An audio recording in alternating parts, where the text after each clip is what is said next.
فرض کرے ایک اسکول ہے جہاں قوانین تو بہت سخت ہیں، یونیفارم، وقت کی پابندی اور بہت کچھ، لیکن وہاں تعلیم اور اخلاق نام کی کوئی چیز ہی نہیں ہے۔ ایسے میں ایک نیا استاد آتے ہیں، حضرت عیسیٰ علیہ السلام، جو قوانین کے ساتھ ساتھ بچوں کو علم اور محبت سکھائے۔ یہی کام انجیل نے کیا۔ اب سوال یہ ہے کہ انجیل کی ضرورت کیا تھی؟ انجیل اس لیے آئی کیونکہ مذہب کو بے جان رسموں سے نکال کر دوبارہ زندہ حقیقت بنا دے۔ انسانی تاریخ کے ایک نہایت حساس دور میں جب روحانیت رسموں اور ظاہری قوانین کے بوجھ تلے دبتے جا رہے تھے، وہیں پر ایک نئی کتاب نازل کی گئی، یعنی کہ انجیل۔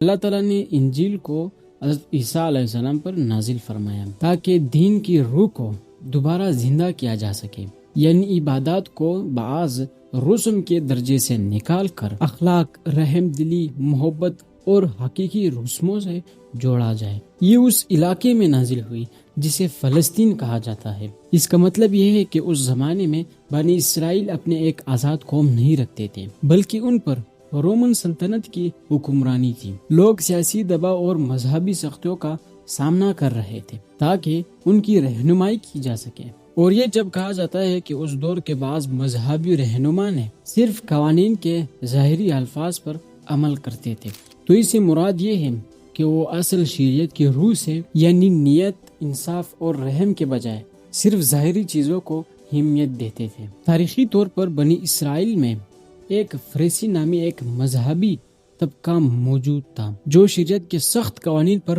زور دیتا تھا۔ اور اب اس بات کو ہم ایک مثال سے سمجھنے کی کوشش کریں گے۔ سبت کا قانون۔ کس چیز کا قانون؟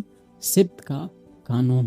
سبت کا دن عبادت اور آرام کے لیے مخصوص تھا۔ اس دن کام کرنا بالکل منع کیا گیا تھا، لیکن اگر اسی دن یعنی سبت کے دن کوئی شخص بھوک کی وجہ سے اناج کا ایک دانہ بھی توڑ لیتا یا کوئی بیمار انسان علاج کا محتاج ہوتا، تو بعض مذہبی رہنما اسے قانون کی خلاف ورزی قرار دیتے تھے، کیونکہ وہ صرف یہ دیکھتے تھے کہ کام ہوا ہے، جو کہ ظاہری تھا، لیکن چاہے پھر ہو کوئی انسانی ضرورت ہی کیوں نہ ہو۔ اسی طرح اگر کوئی شخص عبادت سے پہلے ہاتھ دھونے کا مخصوص رسم پورا نہ کرتا تو اسے گنہگار قرار دیا جاتا، چاہے اس کا دل کتنا ہی پاک کیوں نہ ہو۔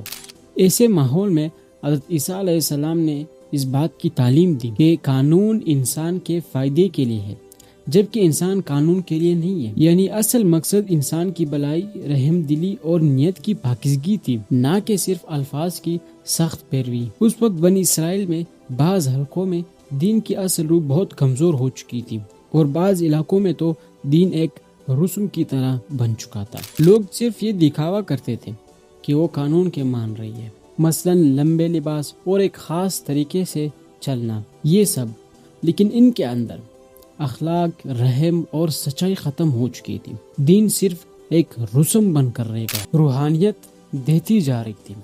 جب مذہب صرف ظاہری عمل بن جائے تو انسان کی روح پیاسی بن جاتی ہے۔